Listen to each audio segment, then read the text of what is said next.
যখন চাকরিতে ঢুকছে ওই একই কোটা ব্যবহার করছে, আবার চাকরি প্রমোশনের ক্ষেত্রে আবার সেম একই কোটাটাই ব্যবহার করছে। বাংলাদেশে কোটা আসলে কি করা হয় জানেন?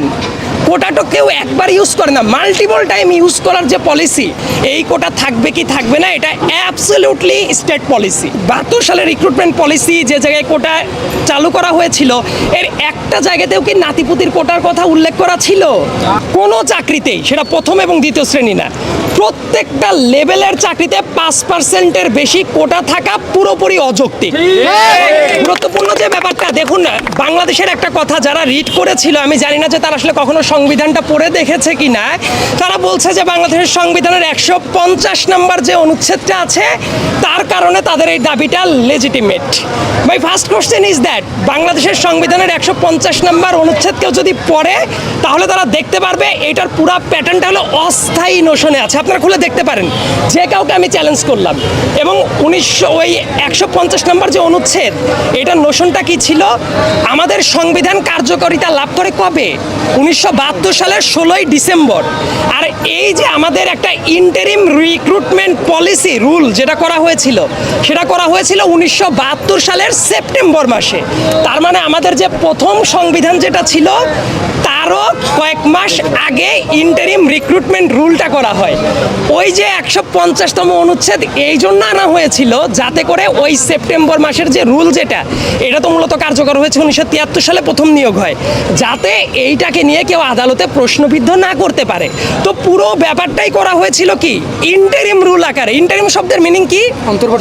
অন্তর্বর্তীকালীন, অস্থায়ী। স্বাধীনতার 54 বছর পরেও এটা কি অস্থায়ী আছে?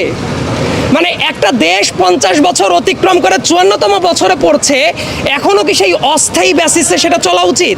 উত্তর হইল কখনোই এটা চলা উচিত না।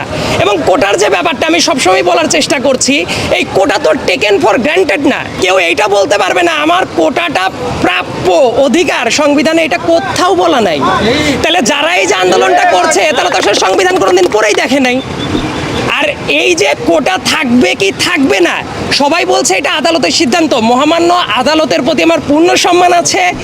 আদালত পরিপত্রটা বৈধ কি বৈধ না, সেটা থাকা উচিত কি উচিত না, সেটা নিয়ে কথা বলছে। বাট ইন্টারেস্টিং ফ্যাক্টটা হইল এই কোটা থাকবে কি থাকবে না এটা অ্যাবসলিউটলি স্টেট পলিসি।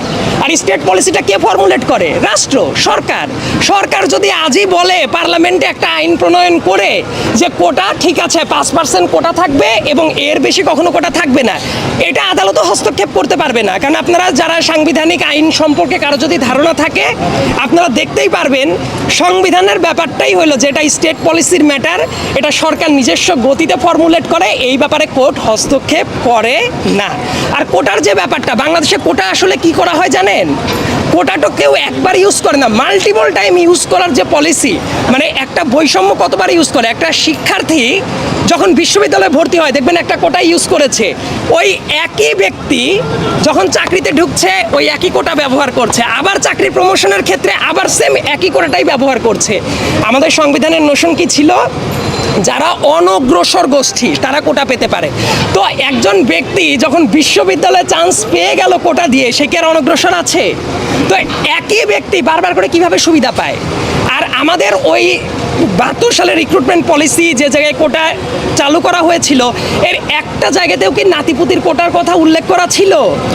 যারা দেশকে স্বাধীন করেছে তাদের একটা বিশাল বড় দেশমাতৃকার সেবা করার জন্য তাদের এই উদ্দেশ্যটা ছিল।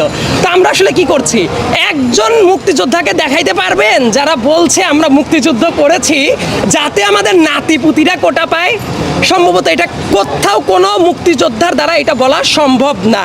এবং আরেকটা ব্যাপার দেখুন, মুক্তিযুদ্ধদের যারা সন্তান প্রজন্ম আছে, এক্সেপশন কিছু থাকতে পারে, কিন্তু ম্যাক্সিমাম ক্ষেত্রে তারা কিন্তু কোটা সুবিধার আওতায় অলরেডি চলে এসেছে। কারণ মুক্তিযুদ্ধের টাইমে যদি ন্যূনতম বয়স 12 থেকে 15 বছর হয়, ন্যূনতম বয়স, এখন তাদের বয়স কত? 70-এর কোটায়, তো তাদের তো নাতিপুতি হয়ে গেছে।